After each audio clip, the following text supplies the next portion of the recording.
plupart viennent de Suisse. À 90% ils sont en Suisse. Essayer de donner un mouvement à l'ensemble de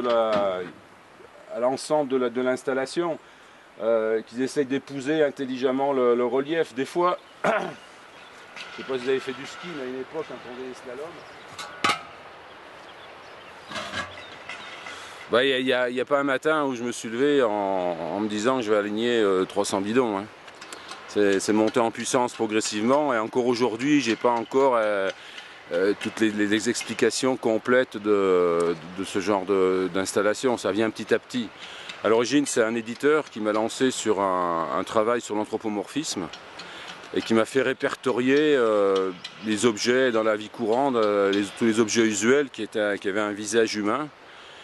Et un jour, je suis tombé sur 2 bidons de boy, on dit en Suisse, qui trempaient dans une fontaine. Le laitier avait mis le lait au frais dans une fontaine et il avait ouvert les couvercles pour ventiler les bidons, le lait. Et puis je les ai vus là. Et c'est vrai que c'est les plus beaux objets anthropomorphiques que j'ai rencontrés en fait. Donc j'en ai eu 2 chez moi, 10, 15, les 15 étaient en photo de classe devant chez moi sur des espaliers. Et puis un jour, je ne sais pas pourquoi, je les ai mis les uns derrière les autres et c'est parti comme ça.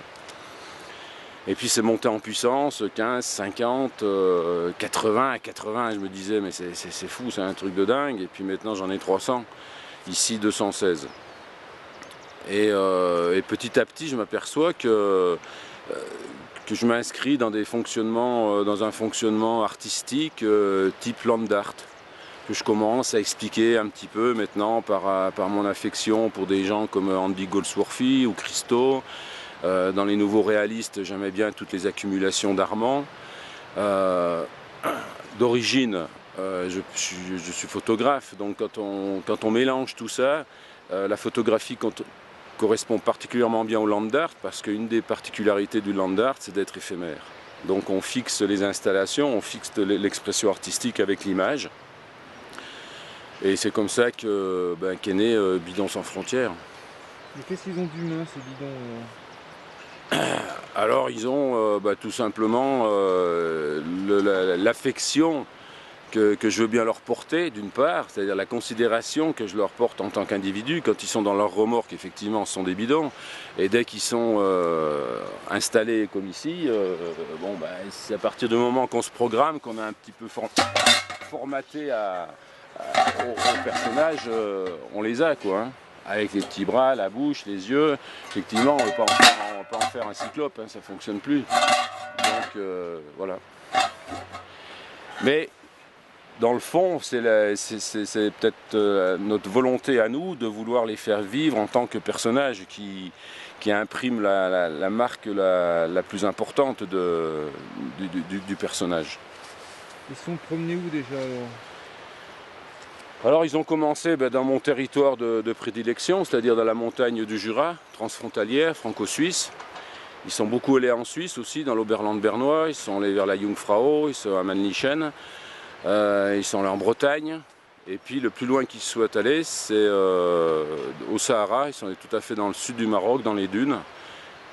Et ce qui est assez curieux, c'est que j'ai l'impression que ça a particulièrement bien fonctionné. C'est-à-dire que plus il y a un décalage entre le site d'accueil et l'objet qui fait l'utilisation de ces bidons, ce qui fait qu'il existe, en particulier dans le monde rural et de montagne, plus le décalage est grand, plus on arrive à avoir une dynamique intéressante.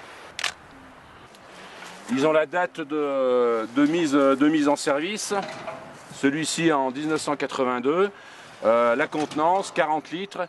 Et puis le sceau aussi peut-être d'un contrôle fiscal particulier. Et puis il y en a d'autres qui ont le nom de le propriétaire ou les initiales. Ils ont tous un vécu. Et alors ce qui est rigolo, c'est qu'avec la vie qu'on leur propose, cette nouvelle vie, ils portent aussi les stigmates de toutes les installations qu'on a pu faire. Certains ont du sable du Sahara, ont des coquillages, des moules de Bretagne. Plus tout l'investissement affectif qu'on leur met, on arrive à les reconnaître. Certains sont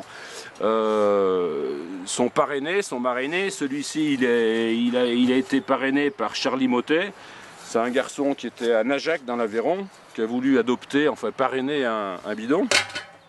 On en a une cinquantaine qui sont parrainés.